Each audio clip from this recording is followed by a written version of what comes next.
Yo. It's time. Patch in 5 minutes. Balance apocalypse is coming. Who knows what's gonna happen? I have no idea.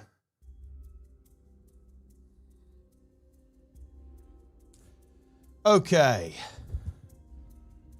They'll buff Ritualist? Somehow I don't think so.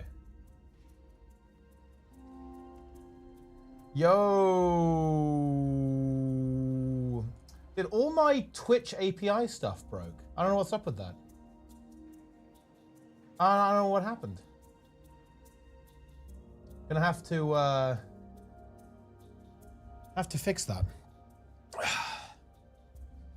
Hammer meta? I mean, maybe one hammer at least. Have they nerfed everything except the builds I play? I like that. That's a respectable position. I think that's good. That is what should happen. Ritualist F4 needs AoE 20 stacks of stab. I mean, yeah, look, it has 2 in PvP. I love how they obliterated it in PvP. It has 2 stacks and no resistance and no Aegis. Imagine if it had 5 stacks and resistance and Aegis in PvE. That would be so disgusting.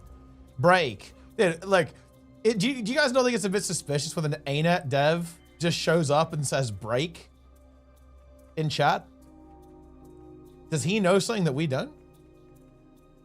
Oh, is there actually an outage with the Twitch API? Oh, that would make sense. I was wondering, like, what the hell is going on? Because I didn't change anything. So I don't understand why it would break. Or is it like a general thing? Is there some issue with some, is it Amazon again? Is there an AWS scenario? Or what's going on? Yeah, I'm glad you're enjoying Zero to Hero, Afonsos. It's very kind of you. Did I get a haircut? Yeah, I removed some hair. There was way too much of it. It's gone now. Look, we have PvP weeklies now. Reddit took a break as well. Amazon is not down. Oh, interesting. Well, I mean, look, I'm waiting for the patch. Patch in what, 1 second? Yeah, Green Death, thanks for the sub, by the way, and Nike there with the 111th month world record. I dare anyone to post a higher sub streak. I demand a retraction from all liars who claim higher. World record. 100%, yeah. That is what we like to see. Fortnite, Twitter, and Claude and Reddit down. Really? That's so interesting. So there is actually some kind of issue then. Okay, I was worried that it was like my code had somehow gone wrong or something went wrong with my computer, but it looks like it actually might be, it might not be me then. See our Dark Matter with the Prime? Just to look at them? I mean, yeah, no, we're going to be grinding. We are going to be, I will definitely be grinding, bro. It's time. AWS is down? Okay, well, that does make sense. All right. Get ready, gamers. Patch in 1 minute. Get ready for it. Here we go. Oh, here we go. The notes are out. Okay, so this will probably be like the stuff they've added, right? So this will be, yeah. This is going to be the changes, right? These are additions. Ooh, yeah. Technobabble to prevent Chrono. That's actually a good change. Glass, yeah. NG nerfs in World versus What is very good, actually. And then spear nerfs in PvP for Amalgam. Yep. Good. Oh, yeah, this is good. Yeah, these are good changes. Yeah, these are actually very good changes. Nerfing Amalgam, or please destroy Luminary. Please. Oh, holy shit. Okay. Yeah, they're going hard. They are going hard, actually. And I like that. I do like that, actually. They didn't nerf it that much, though. Radiant Resolve, that's the F2. Yeah, the big nerf is the Dazzling Hammer. Like, yeah, Dazzling Hammer, now that is a CMC gar. A little bit less sustain there with Luminous Staff. I think that's a very fair change, actually. Yeah, none of these are unreasonable. Are we nerfing Troubadour damage? Surely we are. We're actually not. That's crazy. That is wacky that we aren't nerfing Troubadour damage. No nerf to lively loot?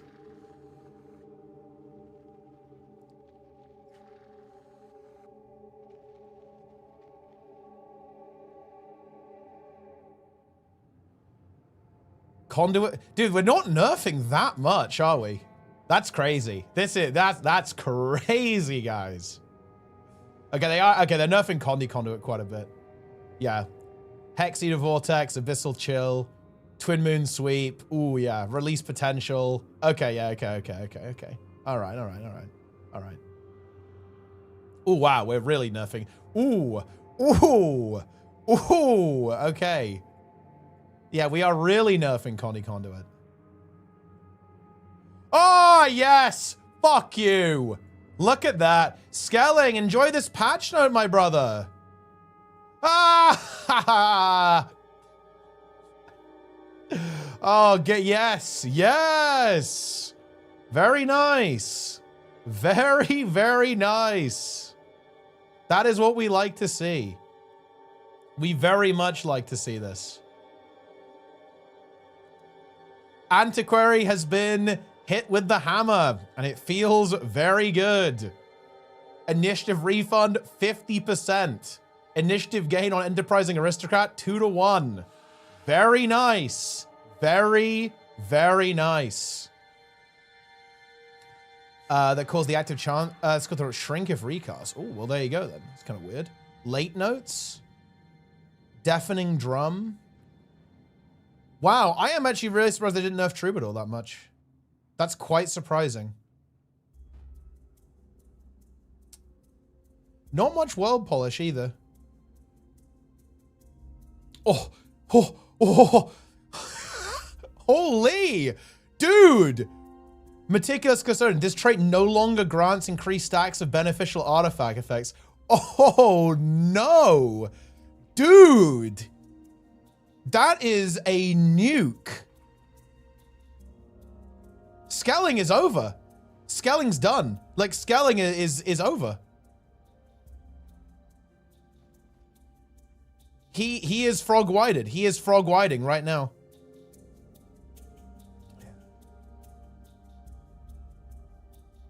And they nerfed the damage in PvE. That's fine. Is it over? It's not that over. It's not that over. I don't think so anyway.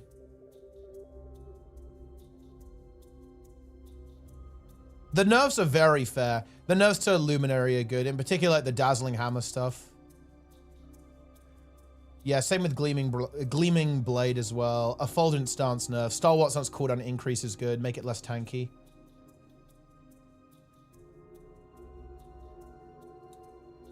Amalgam nerfs. Dude, look, I'm telling you guys, look, there's still some really, really broken stuff. Like, really broken stuff in the game. Like, Evoker, for example, is insanely broken. Like, Evoker and Troubadour are insane still. In PvP. I do think this is a step in the right direction, though. But I still think that I feel like PvE is still going to be really out of whack, though. Or am I just cooked? Conduit. Conduit doesn't really nerf. It's only the Condi build that's getting hit in PvE, not so much the power build by the looks of this. So aren't we still basically at 50k DPS on multiple builds? I think we are. Man, and it's going to be a while until the next balance patch. Ooh, dude, I hate to say it. I feel like ArenaNet is dropping the ball on this a little bit. Like, this is a major issue, guys. We may well be going to a universe where we're essentially at very scuffed balance for 3 months.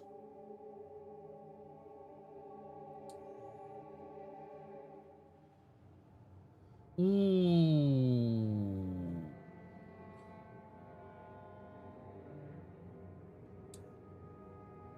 Yeah, pretty much.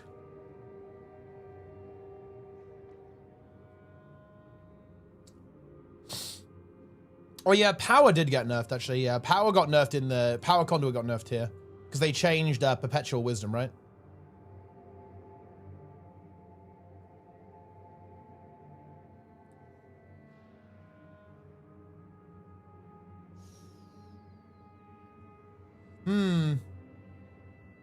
Very scud bounce. Well, that's my issue is that yeah, this is very concerning to me. Yeah, I am very, very concerned because the game is still gonna be mega out of whack, right?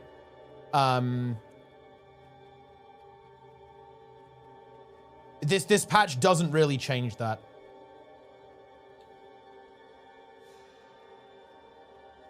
So that is obviously a little bit, it's a little bit concerning to me. I freely admit that, guys. Restart the game.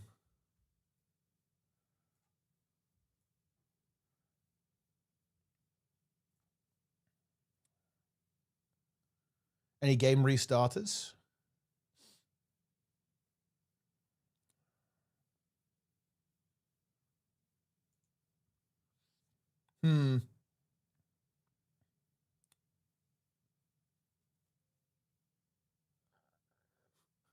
See him see his Shane. Nah, I think I just think they don't have the time to do this. In my opinion, the devs are very plugged in. Like, I think Trig is very in tune with the numbers, certainly in PvE. But I really just think that, yeah, you know, I don't know. I think that there is not enough time. No time. I think, well, look, I don't know how many people they have on the skills team, but the skills team is very small. And they have a whole lot of bouncy. They have, what, 36 elite specializations and probably less than 10 people working on it. Which is obviously not satisfactory. But yeah, it's not a big team. Oh yeah, let me see the new Necromancer Greatsword, actually. Let's equip that real quick. So you have Blood Renewal, consume conditions when you use a healing skill. I always felt this trait, I think, is very mid. Very mediocre trait. And then you have the new Signet trait in Spite, don't you? Yeah, Malicious Swarm. See, this one I think is actually rather good. In World vs. World, at least. Because you just, when you use your heal skill, you get an AoE boon removal. Particularly good on something like Reaper, where you want to spam your heal skill quite a bit. And it's got a short cooldown. So you can get a lot of casts of that and just get some boon removal, a bit of sustain. 600 radius too. So this is actually quite good, I think. The problem is it does compete with Spiteful Talisman, which also isn't great, which is also a really, really good trait. Because you get your cooldown reduced on Axe and Focus, which is an excellent set for Necro in World vs. World. So it's a good one, but I'm not sure if it's going to compete with Spiteful Talisman.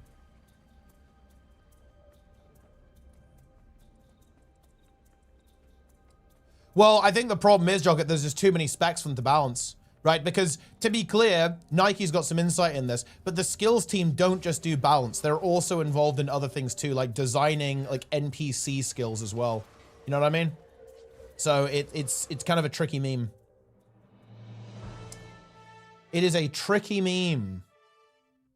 New Arcane. Oh yeah, let's have a look at the, yeah, because this one is new. Ooh. Bountiful Power. Gain charges when you change attunements. Gain a burst of power when you reach the maximum charge. I mean, dude, I'm not gonna lie, that sounds very good, actually. Holy. Ooh.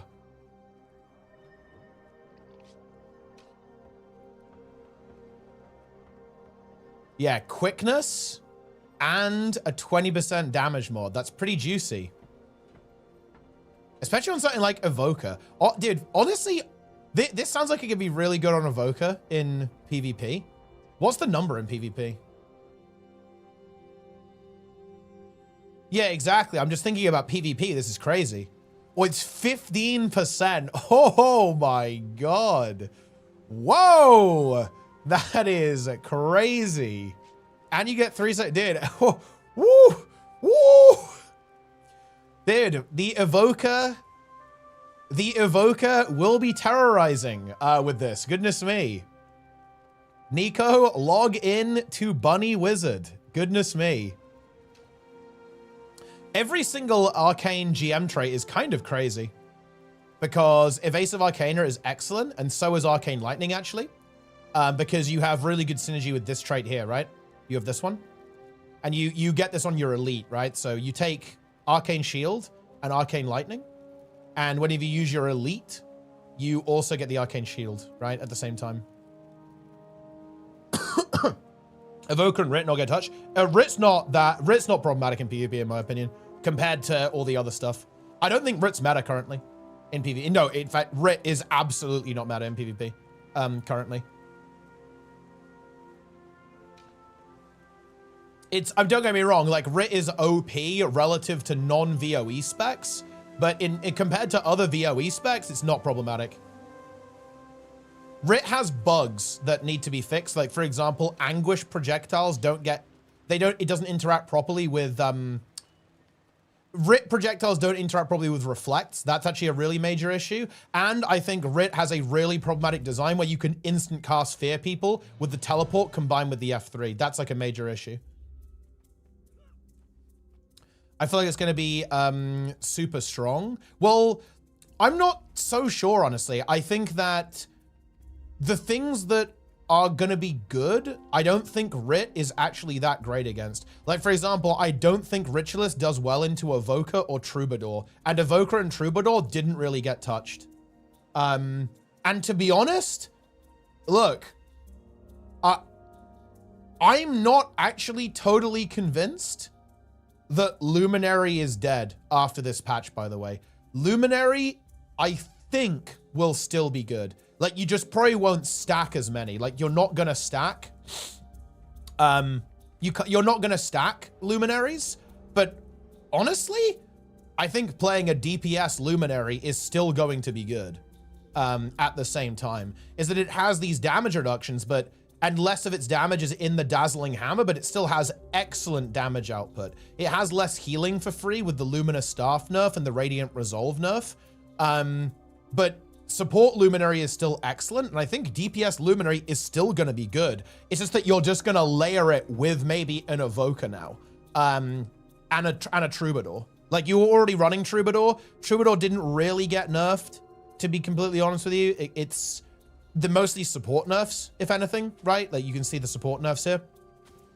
But the actual DPS is still exactly the same. Like, Gale Shot didn't get nerfed in PvP. Really. Wait, we need to actually look at the other nerfs. Yeah, they didn't really do that much to Ranger, did they?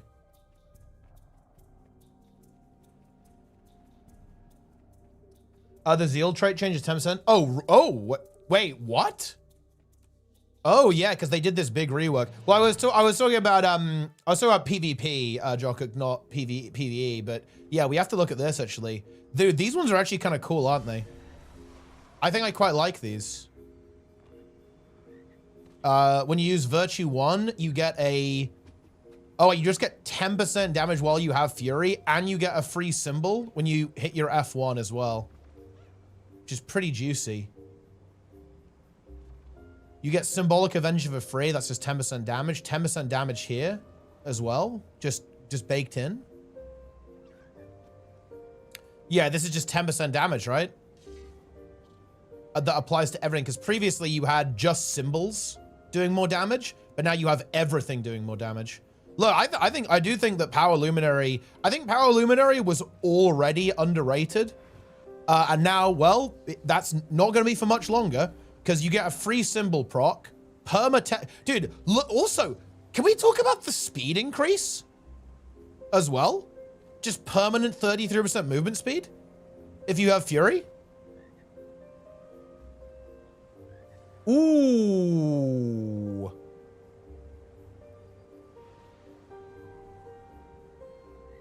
That's also pretty good.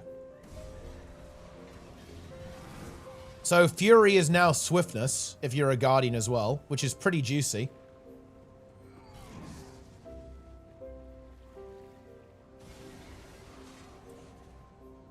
Yeah, I kind of like this change. This one's pretty fun. Pretty fun change.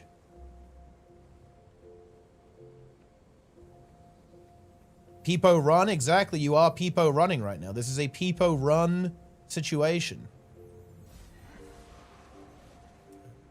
Guardian, who came with this? Well, to be fair, actually, Guardian is one of the slower things in PvP. I know that sounds crazy, but Guardian is slow in PvP. Like, it's slow compared to Evoker.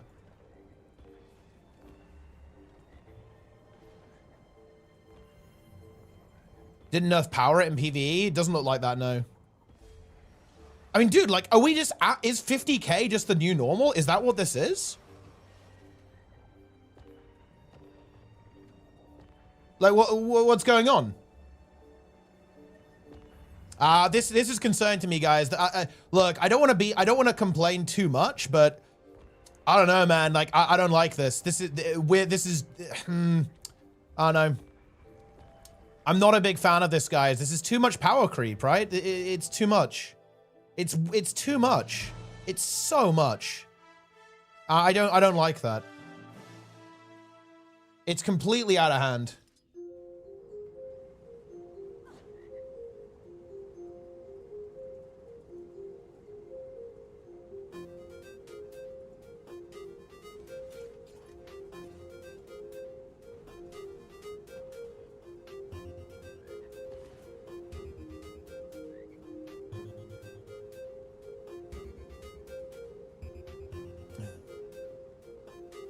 Yeah. Well, I don't think anyone's acting like it's crazy, Mike. It's just that I don't think we like it. Like, do we really want, do we really want the game to be this insane? I just don't think this is good, right? Like, you know what I'm saying? And yeah, look, no, guys, nobody's saying that we weren't anticipating this. Like, I get it. Like, we were anticipating this, but it's too much. Like, doing 50k DPS makes the game less fun. Like, you know what I'm saying? It's too much DPS.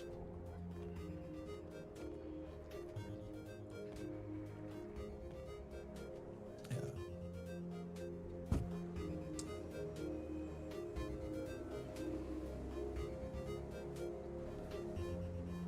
Trigger the portion of the active portion of numinous gift when you invoke a legend while in combat. Grants boons to allies. Oh, this is kind of interesting. So now we are a quickness conduit as well.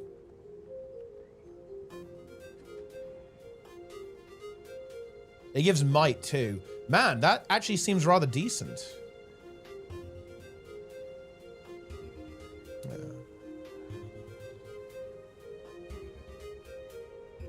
I guess it just gives might, fury, and then one other thing. So it'll be might, fury, and quickness, right? Because you'll have Shiro, Raza.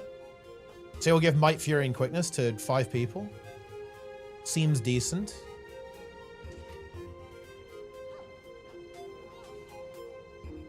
Why would they even have 50k as the standard?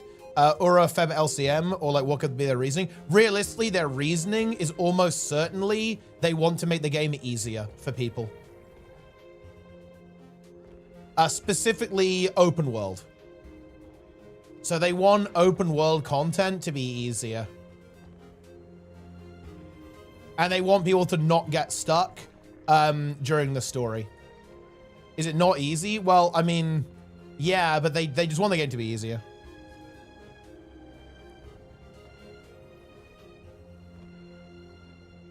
And some of it will be too easy. Well, I mean, obviously that's in the eye of the beholder. In my opinion, it's already way too easy. They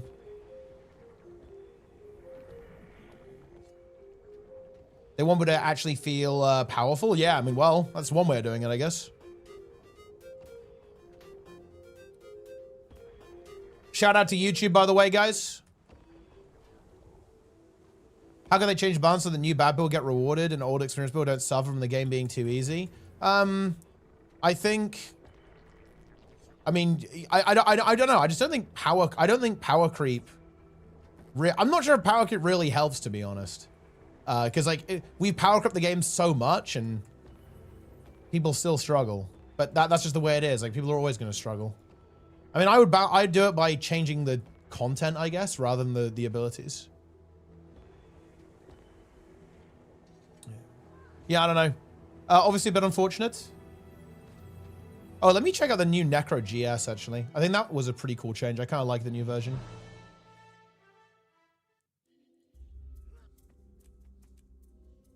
Power counter is off the rails. I mean, yeah, it looks like it's stronger, right? A little bit cooked.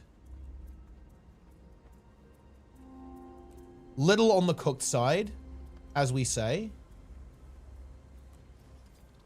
Okay, so this is now... Ooh, instant boon rip. That's nice. Let's see, how does it work? I guess you get an instant attack at the start, and you do AoE boon corrupt. The initial strike blinds foes. And honestly, in PvE, this is arguably better. Well, I mean, it's arguably better, right? Because you get an instant effect as opposed to a pulsing effect, especially in PvE. Oh, this is nice too, actually.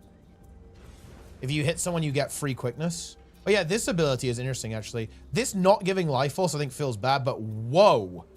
Dude. Do they just want to make every power necro build unkillable? Huh?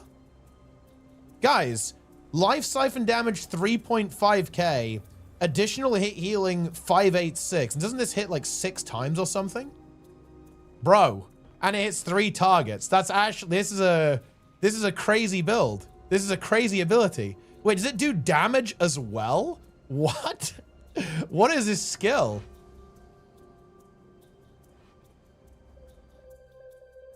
Yeah.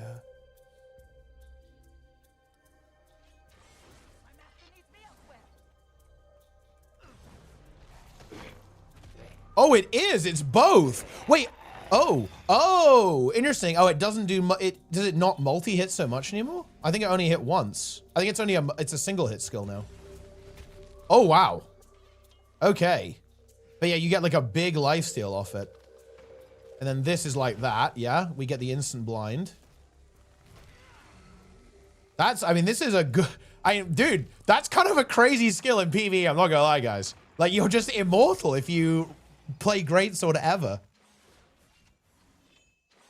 I guess no pulsing blind kind of sucks in PvE, actually, but that's fine. We deal. And wait, you get the life if you hit multiple targets too. I think that makes it quite a bit better. It's a faster skill. So I think it's better in PvP as well. I'm not sure if the problem is I think the type of build that would use greatsword like isn't good in PvP right now, but maybe it could be. Let me just see if you get oh, I killed the raptors. Okay, I want to see if you get multi-hit.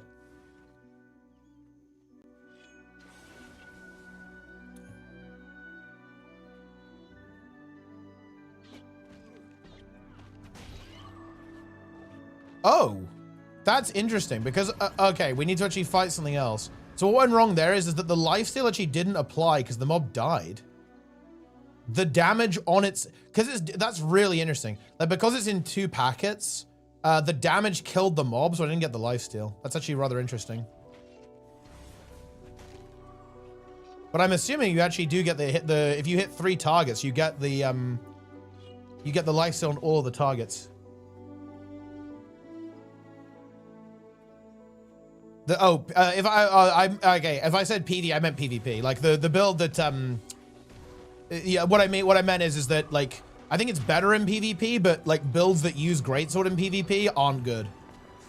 Obviously they're good in World vs. World in PvE.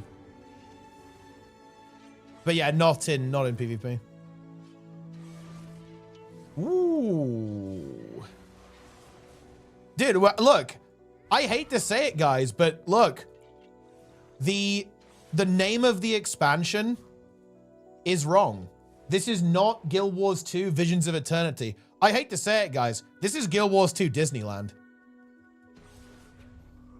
That's what this is. This is Disneyland.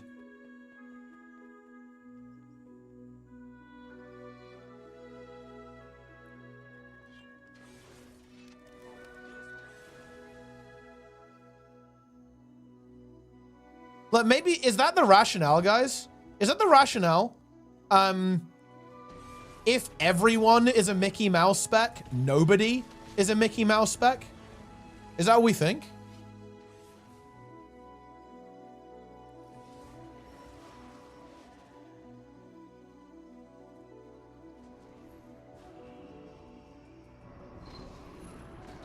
Mushroom King.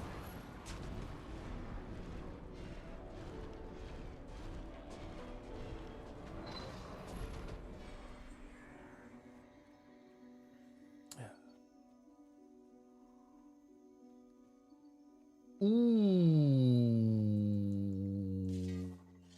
Okay. Okay, so honestly, I actually do think that this... Ooh, I like the speed on this. To be honest, this makes this feel way better, I think. This ability has felt very outdated for a while. I do like this change. This is kind of fun. Like, I assumed it wasn't going to do lifesteal. I thought it was only going to do the lifesteal. That's kind of how it read. It only does lifesteal. Oh, it doesn't give you... Oh, dude. Do you know the problem? Oh, you get life force while you're standing in this, don't you? Hold on. Let me drain my life force. You get 7%. Oh, dude, I feel like you're so life force starved, though, on... Dude, oof. You're so life force starved, I feel like, in PvP, though, on this weapon.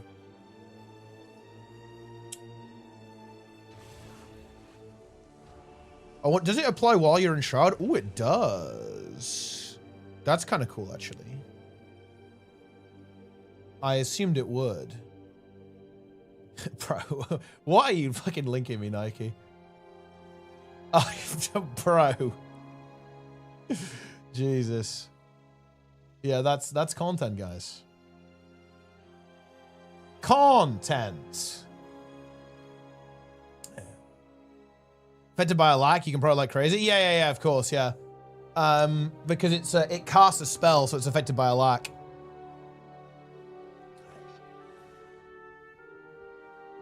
Oh yeah, there's the power bleed NG as well.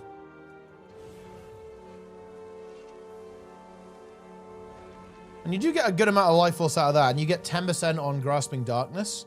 I think losing the life force on Death Spiral actually really hurts, though. Because it's very difficult to actually get it on the auto attack, because the auto attack is very backloaded with the life force. It's very slow.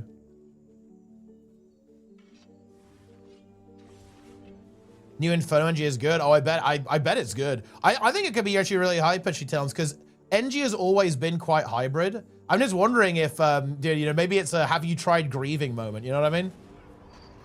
It'd be really exciting. I think it would be really cool actually if there was a proper, like a full-on hybrid build, like 50-50 power and Condi. NG was always kind of lent that way anyway, right? Like, so some of the Condi builds that NG has do a lot of power damage as well. So Inferno might even help that out even more.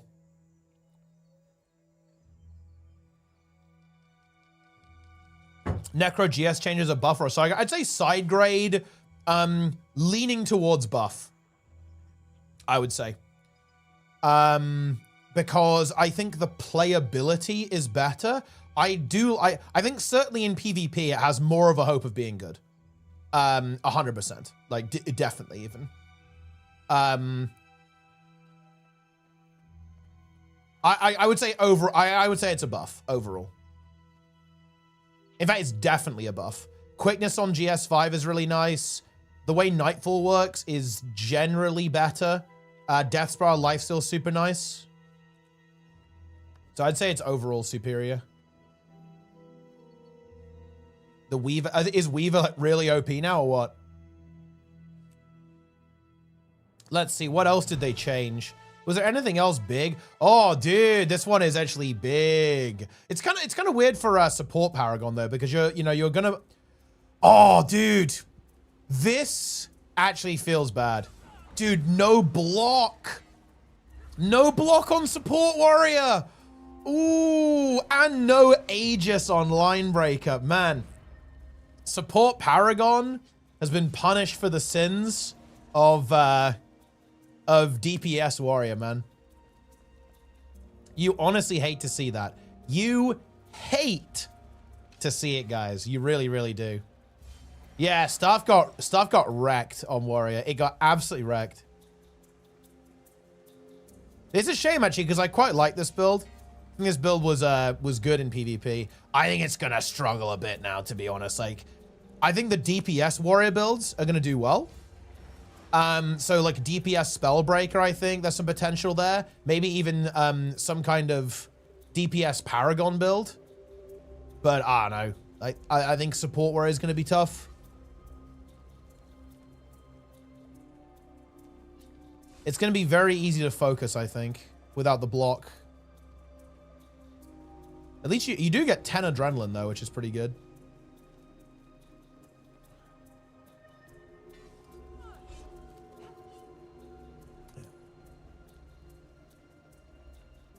Support and power. You think DPS Paragon is good, Shuriken?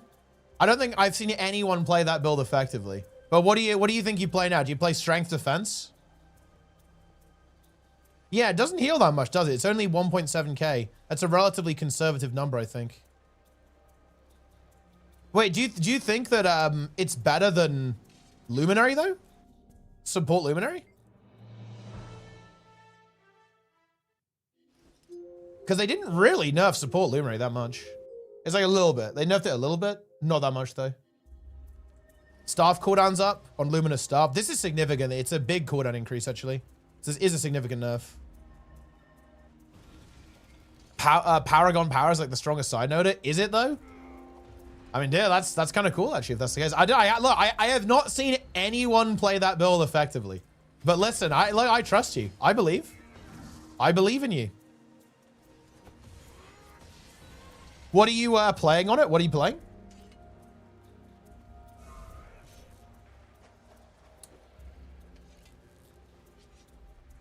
Like how PvE Warrior got nothing out of this patch. Yeah, again, I think there's just too much for them to balance all of it. ArenaNet didn't specify the HP percentage or threshold in Spiteful Fortitude.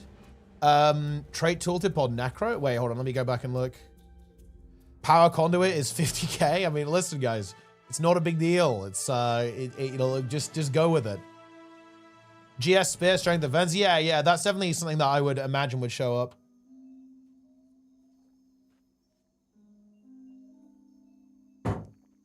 I mean, how are its matchups? Like, what is it? Does it win into Amalgam?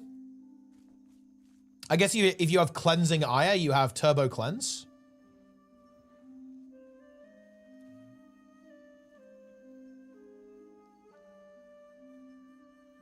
Oh, dude! This trait! Oh my god! I just remembered about this trait. Holy shit! Dude, Necro is so fucking broken. Like,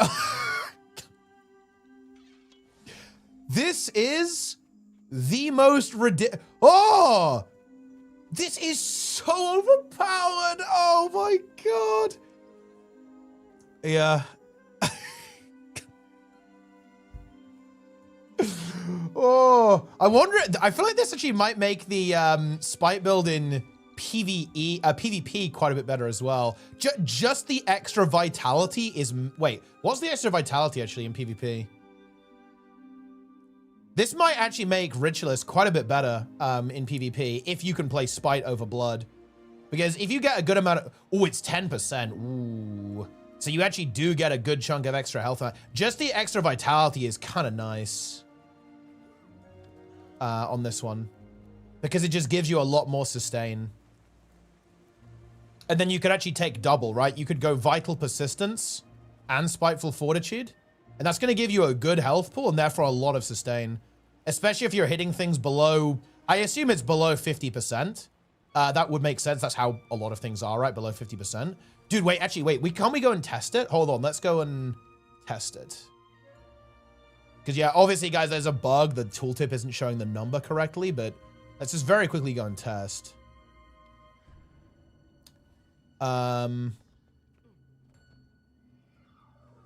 We need a weapon that doesn't give life force and auto attack, which is Axe.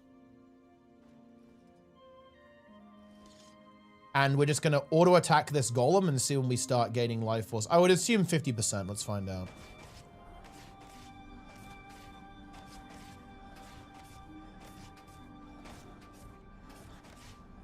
Yeah, it's 50%, guys. Which is actually very good. Bear in mind the life force gain is actually a little bit higher than that because it's modified by having soul reaping, which you'll almost always have.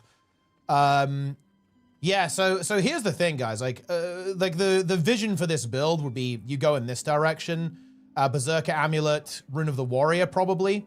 Take both Vitality, and all of a sudden you've got Spite, Soul Reaping. You've got 26k HP. That's pretty good. It's basically like having Marauder Amulet.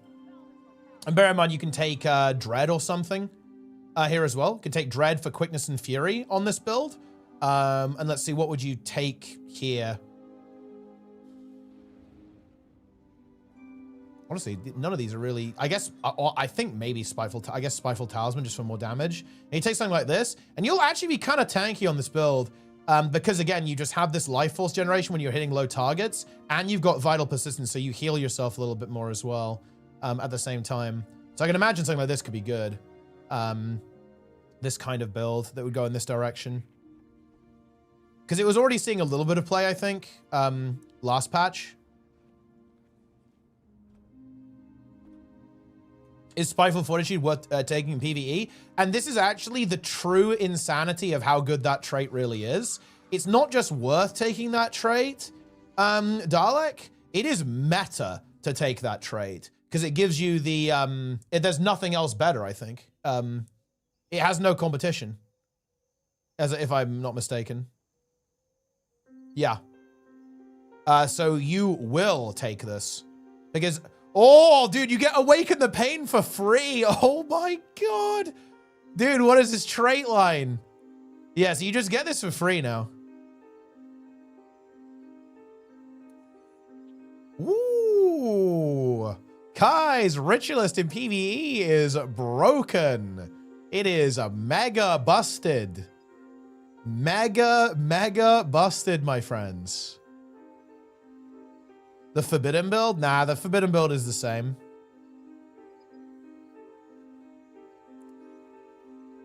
So yeah, you basically have, you're a 24k DPS Zerka build that has perma lifesteal on both weapon sets, insane shroud generation, range DPS, and you have stability baked into your kit. Oh, it's so overpowered.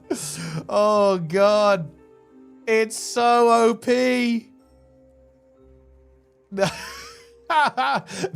Wait, dude. Okay, no, you can't do that, Caldoon.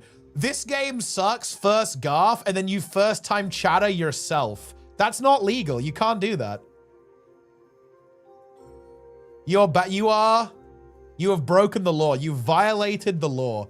Okay, yeah. Power Writ is just disgusting. Like, ridiculously overpowered in PvE now. Like, absurd overpoweredness.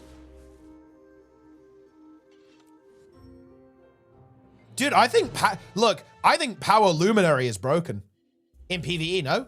This broken build? It is, no? Yeah, no, it's ridiculous. Yeah, this is ridiculously broken. Now I think. Both the Alak build and the Power DPS build, I'd say, are just absurd. Because you have insane damage now, and you have very good utility. Aegis and Resistance, you have Luminary's Blessing as well. You give damage reduction to your team. You heal a lot rotationally as well with Luminous Staff. Obviously, you have access to the Radiant Bulwark Barrier as well. You're also playing Guardian, so you can take really good utility skills. You actually have a lot of CC. It's just broken. This is just a busted build now.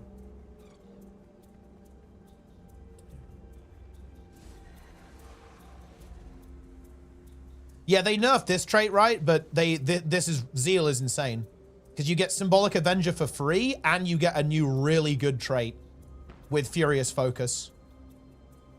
So you get very high value out of literally everything.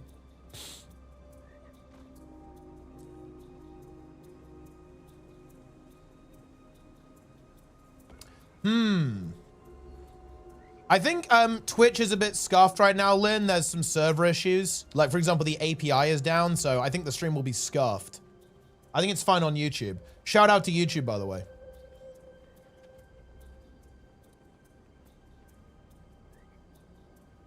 Shout out to Lynn. Shout out to Gooning with Lynn, RIP.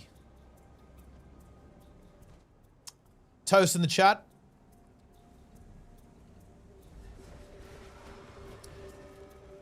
Chronos, guys, look, I'm gonna be honest with you. Chrono is still good, man. Look, people are saying, "Oh, Chrono."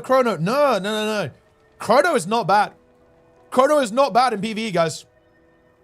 It's not bad. If we just kind of set up what Chrono looks like, you obviously have Chronomancer here. Oh, let's see. What do you actually? We still take improved alac. Wait. Oh yeah, you get improved alac for free now. Whoa. Ooh. Ooh. Yeah, you get that for free. What one do we actually want on support now? Shadows generate a clone and grant alacrity if you have enough clones present. I guess that one. And then like any of these are fine. Yo, Time Bomb, log in.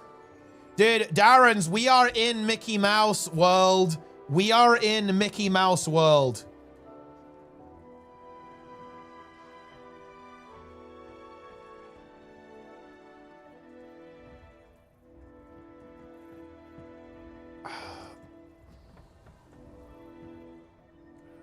Improve the lack as a minor GM. Yeah, pretty good. Pretty good. Pretty good. We need Goofy? Dude, look, if you log into the game, you are Goofy. You immediately become Goofy. What exactly is a Luminary skill for Sovereign of Light? The stance or the Forge skills? Oh, it's the Forge skills.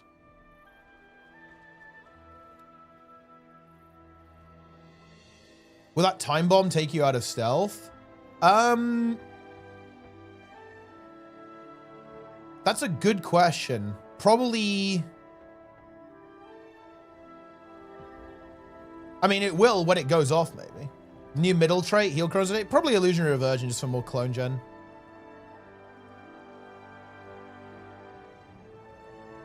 The utility triggers the light explosion, though? Yeah. It says both.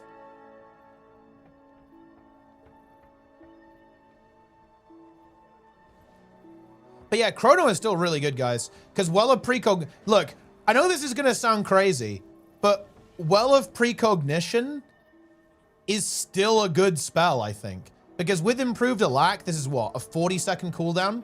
40-second cooldown overall. That's still a good spell. That gives 3 stacks of stability and Pulsing Aegis every 40 seconds. That's not a bad ability at all. If you could take that on other classes, you absolutely would. It just means that you can't spam it nearly as hard. Obviously, Moa is quite a bit worse. I mean, the problem with Chrono is that it just has very good value overall. Although, I'll tell you what, you know, there's maybe some potential for... Look, the problem with Chrono isn't really Chrono. It's kind of Mesmer, I would say, more than anything else. Rifle is an insane weapon. Like, Rifle 5 is insane. Everything here is insane. Like, Portal is insane. Power, Mantra Concentration is insane. Blink is insane. Like, all of these abilities that make Mesmer good at doing mechanics in PvE, they're Mesmer. They're not necessarily Chrono. Like, I think Improved Alacrity is a really big problem. I'm surprised to see this trait actually survive. But yeah, Moa is still insane. I think Moa is actually quite a bit less insane. It is... They reduced the CC by nearly halved it. So it's a significant nerf, I would say, overall. Because having that crazy level of burst CC single target was really wild. And also it just had an incredible synergy with Continuum Shift in general.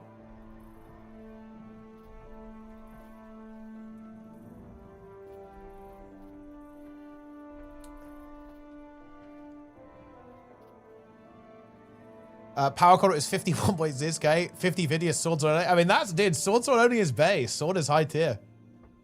That's crazy.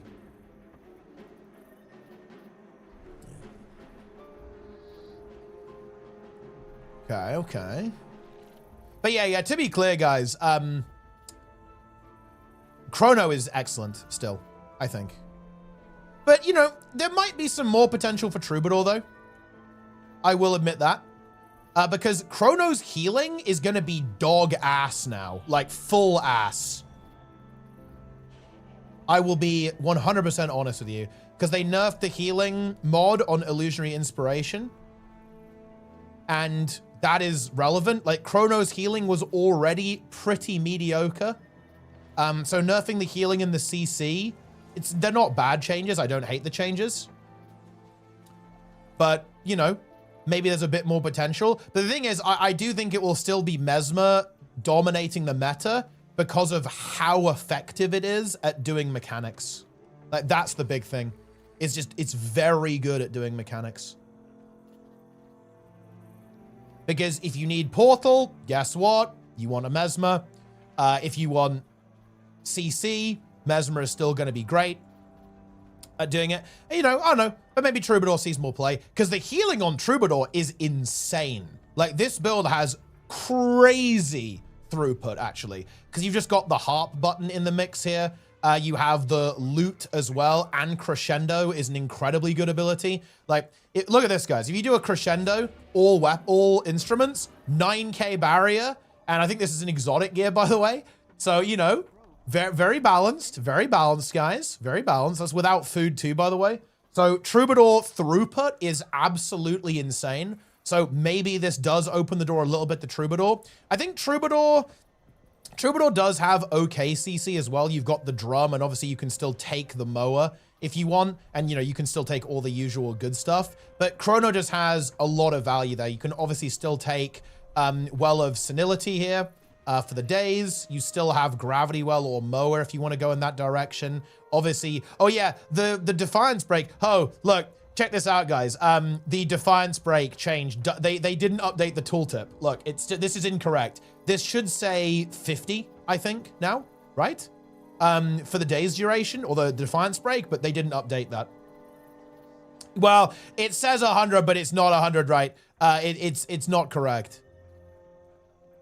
But yeah, the tooltip is wrong. Break. Alakhil Paragon. Alakhil Paragon has mega boon uptime. I think it might even have arguably the best boon uptime out of any healer right now. I think what it actually really lacks is CC. That's its issue, and maybe specific utility. But in terms of its healing throughput and boon throughput, I think it's second to none almost in PvE. It basically applies every boon in the game permanently to 5 people. It has very good healing, which is nice. Rampage, I think that will be good, actually. I'd like to see them reduce the cooldown on Rampage in PvE to like 45 seconds. And then maybe give it mega CC, like to Defiance bars, so that it can be like a really powerful CC tool in PvE. I think I'd also like to see bonus Defiance damage added to Snap Pull and Mace as well in PvE. So in other words, because you only have tier 1 bursts as a Paragon, so I'd actually really like to see bonus Defiance damage added to Skull Crack and also to the Bash, right? Mace 3. Yeah, Pommel Bash, right? So this has bonus Defiance damage, I think would be really nice, and also to Skull Crack. So yeah, that will be good. And then yeah, I'd like to see a cooldown reduction to Rampage. I also, to be fair, they actually did do a good job. I think that On Your Knees is a powerful CC tool, but the problem is, I think that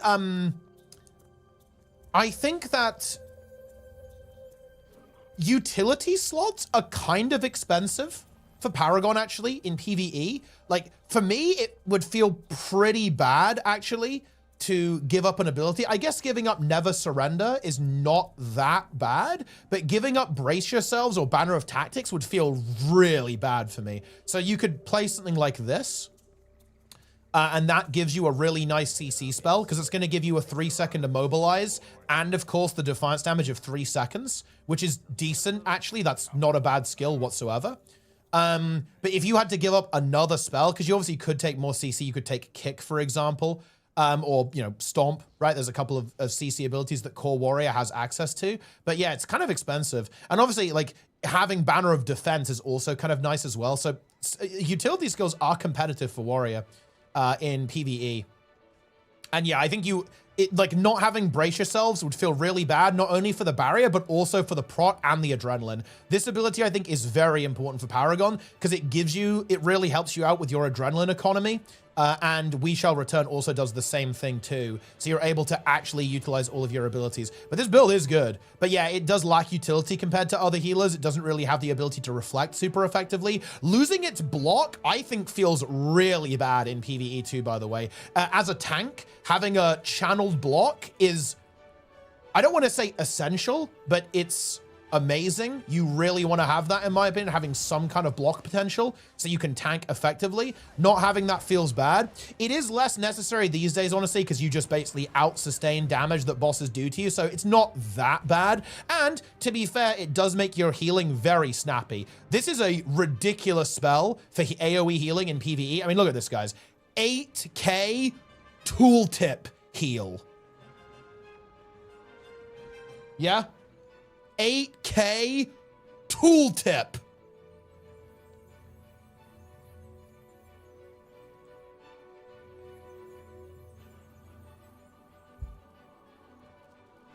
Okay. And bear in mind, you actually have a lot of healing modifiers on Warrior, guys, because you can take Heightened Focus pretty easily.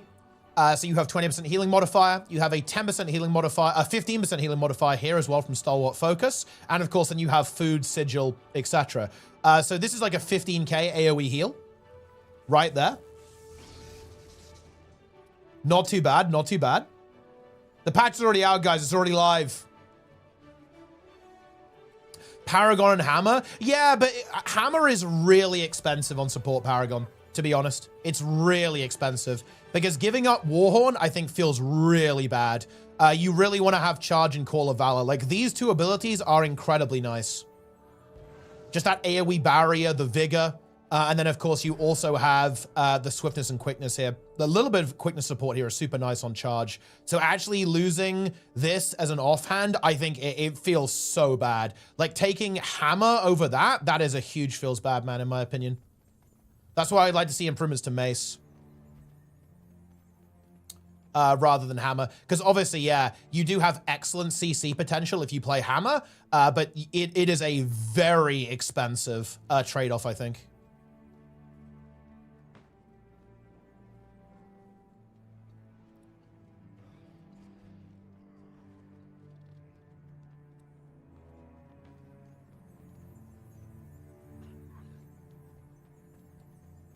Chrono heal's so good. I mean, yeah, Chrono is, it's a good build.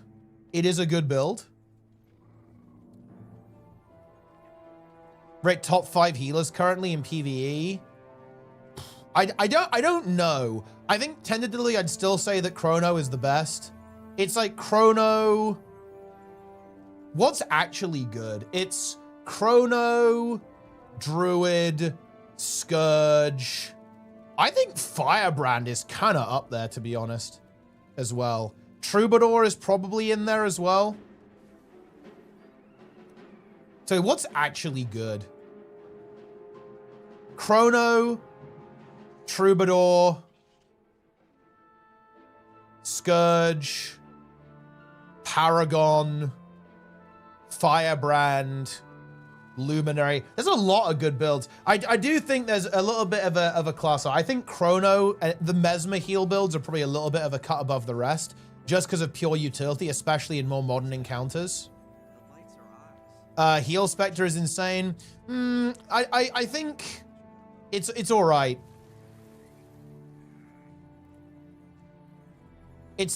Heal Spectre is pretty good. I'd say it's underrated. I don't think it's quite on the level of the top builds though.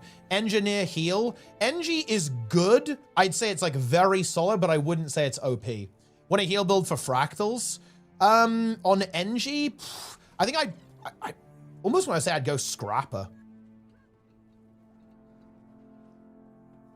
Wait, would I? Maybe? Evoker? Nah, I don't think Evoker Healer's good. How's Heal Writ? I think it's okay.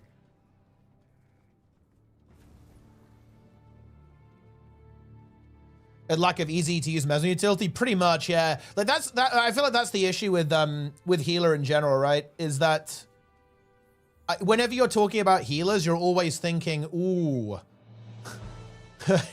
Ooh, I'm not playing Mesmer. Whoa. You know what I mean? Evoker Healer in PvP is alright.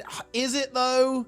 Is it? I think it's not good, man. I think Evoker Healer is I don't think it's good. Like, I think it's only good in World versus World. And I think even there, it's not exactly like God tier or anything.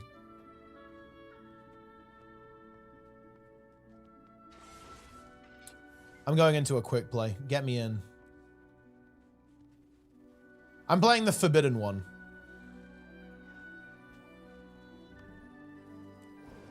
The Forbidden one. Oh, this sucks. Dude, daily reminder that this is...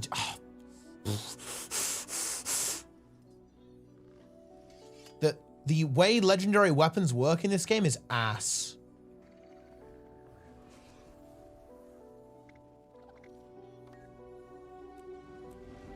Get me in.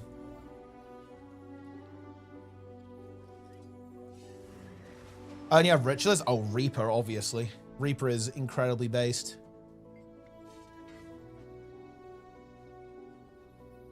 Tempest? I haven't played Tempest for Archie. I have to play Tempest again. I think it's a lot better than it was.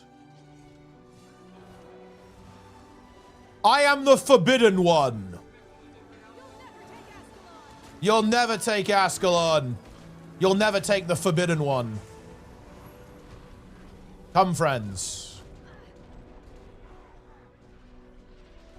One burn, spear two. Yeah, dude, they actually nerfed Amalgam kind of hard in PvP, right? They had a lot of burning removed. For open world, yeah, pretty much. It's also pretty good for stuff like Fractal Quick Play, though.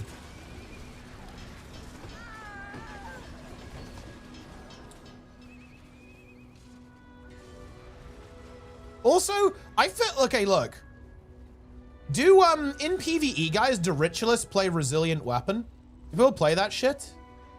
Because I'm telling you, if they don't, you guys are trolling. That is a very good heal skill. Ah! Oh, it's so over. It's never been more over. I slipped into the house, guys. Can I actually get out of here?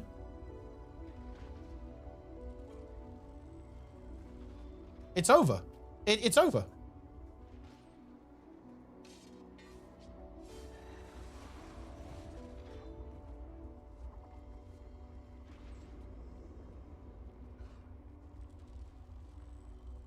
Oh, I didn't have wait, wait, where's my fractal? Do I not have my fractal potion on this guy? Where's my fractal potion?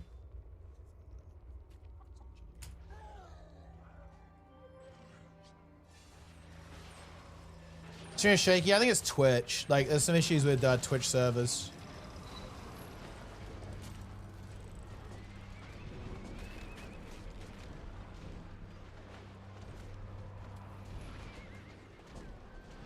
What about the patch notes? Or something only PvP and Wolfsword knows? Wait, no. I think you're misreading it.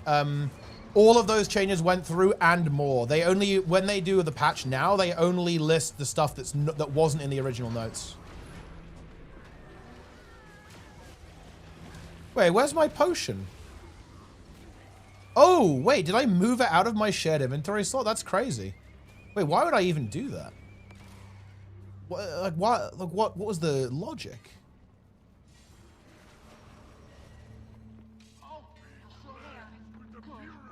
Would you say you're a healer or is hybrid? I'd say healer. If you played this build in Fractals, you are the healer. You are a Q heal.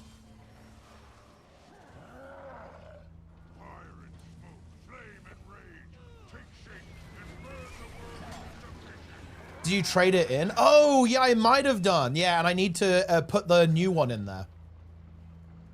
Yeah, because I got the one from the vault. So I need to replace it, don't I? Doesn't it give the stacks to everyone now? That's actually hype.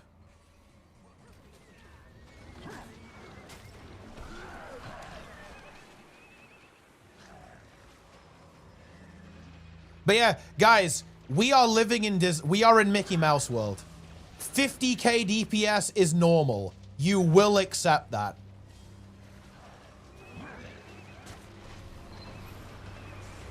Shout out to Mickey Mouse. Shout out to Goofy as well.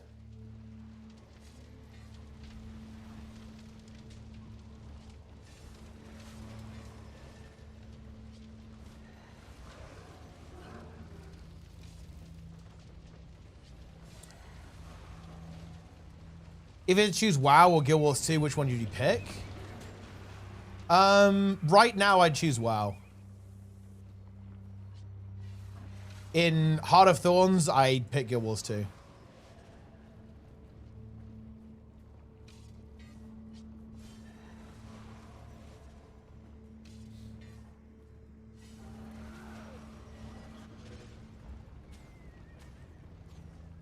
But I do need to contextualize why I said that.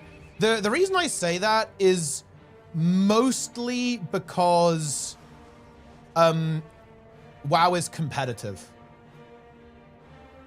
It's much less about the game itself. Because I'll tell you, I'm gonna tell you as a little secret. I actually don't really mind Disneyland. I think it's a bit like, oh, it's unfortunate, but it's not something that really puts me off the game. It's more that WoW is just a competitive game. And Guild Wars 2 is not very competitive. Like, that's my main issue with Guild Wars 2. And why I would pick WoW. It's because WoW is very competitive. Guild Wars 2 is not competitive.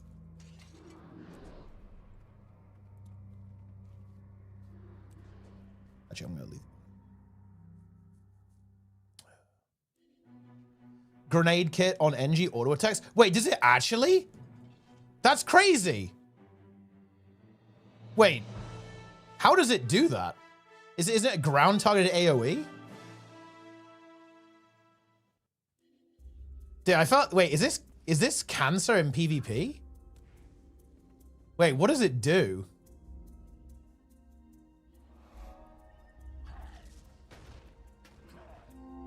Holy shit, that is pure cancer. Welcome to hell.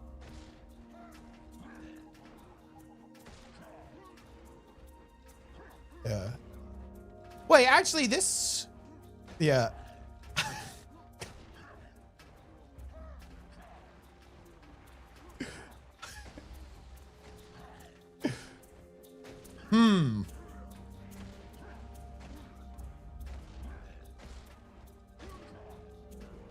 Wait, does it track? Dude, if this tracks... wait, we need to go to the moving golem.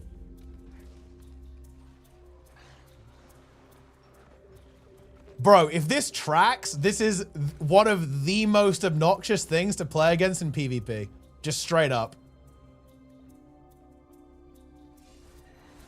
Please, no. Please tell me they didn't do it.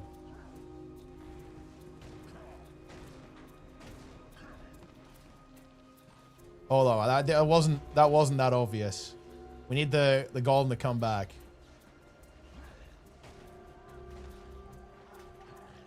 This is, wait.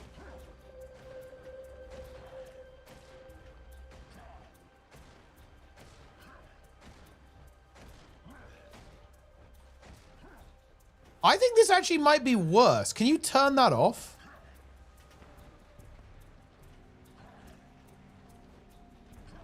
I think this is worse.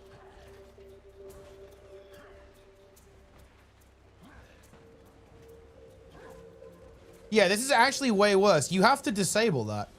It's fine. You can just, yeah, no, it's fine. You can disable it. Yeah. Using the auto attack is just bad. Like, if you use that, it's actually just straight up bad.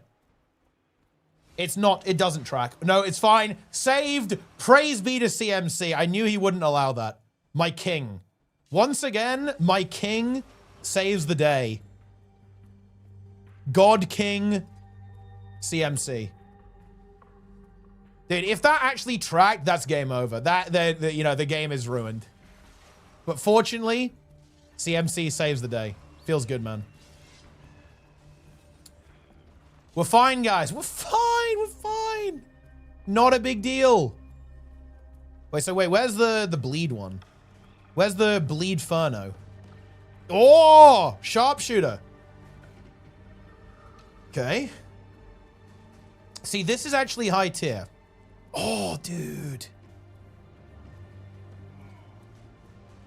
I like heavy metal as well. Heavy metal is a fun damage profile for PvE. Ooh. Dude, there's going to be a fun NG hybrid build, guys. I'm just saying. There's going to be a fun NG hybrid build. You better be ready for it. Better be ready. It's going to happen. Right, what else do they change? I think we've gone over most of it now. They didn't really do anything to Gale Shot. Look. I'm just going to say it, guys. I do believe that the Thief mains are going to be coping hard right now. They are going to be coping very, very hard. I think Antiquary, as it should, has been cleansed. And it feels very good, guys. Let me tell you that. So what do they do to this shit? Seethe. Cope and Seethe. Oh, yeah, and you actually have good abilities now here, don't you? Oh, look at that, guys. Oh, and they're instant cast, too. Ooh. I think this actually has some potential. For a start, it makes this not complete ass. And just like the weapon essentially a complete afterthought on Weaver, which is actually nice, but these are actually pretty potent abilities. I remember watching these. Yeah, these are all good. I could imagine... yeah. Fire Earth. Yeah, you can actually do stuff on Weaver. The Weaver traits that work on dual skills actually work. Nice. Good job, guys. Okay, it's looking good. Dude, I wonder if this could actually have some potential in PvP. Maybe, dude, I think dude, do you know what the problem is?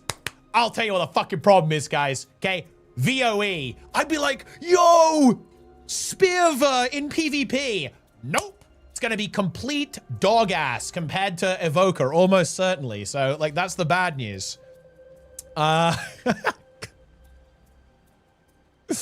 Unlucky. But who knows? I did. Honestly, I hope I'm wrong on that. I do hope I'm wrong on that.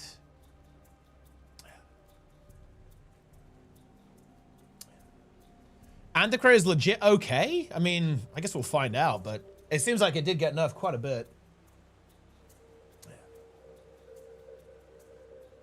Ooh, so fiery impact. Oh, you get a stability stack as well. That's actually really nice.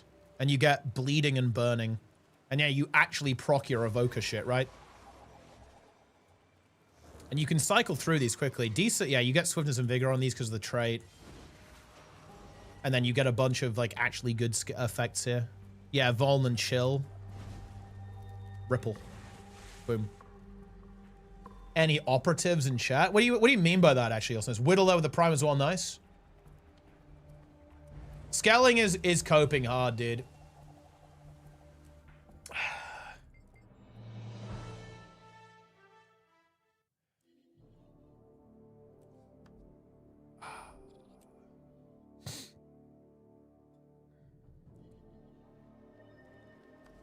I got more damage, less sustain.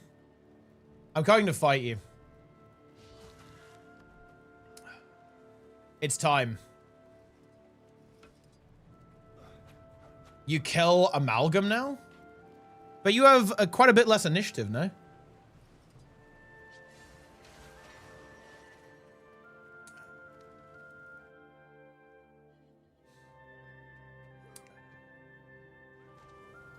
Wait, you guys in Arena? Oh, yeah, they're in Arena. Okay, let me see. Let's see if Amalgam is good. Or rather, let's see if Ritualist is good. Well, not even Ritualist. Antiquary. Okay, they're 1v1ing. I think Amalgam did get nerfed fairly hard, actually. Like, it got quite a bit less burning on some key abilities. And the Chalk Shield initiative restore is big.